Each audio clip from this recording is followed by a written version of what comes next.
In a small village on the edge of the desert lived a 14-year-old girl named Elena. In her village, it almost never rained. The people had to wait for expensive water trucks to arrive once a week, and often there wasn't enough water for the gardens or the animals. Elena noticed a waste problem at the coastal construction site. Old plastic netting and wire. The builders used heavy-duty plastic mesh to protect their materials, but once the project was finished, they left giant rolls of torn, tangled netting behind in the sand. Elena also noticed a natural phenomenon. The Camanchaca.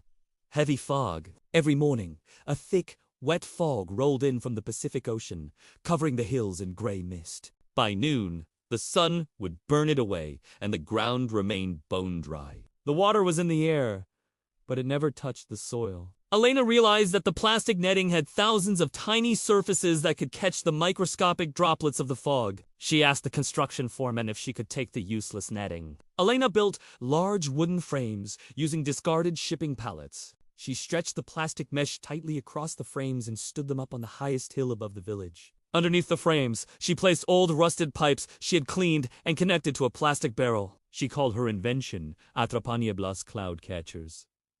That first night, the fog rolled in. As the mist passed through the fine plastic mesh, the tiny droplets stuck to the netting. They grew bigger and bigger until they began to trickle down the screen, into the pipe, and clink-clink into the barrel. By morning, Elena had 50 liters of pure, fresh water from nothing but the air. Elena showed her village how to build more.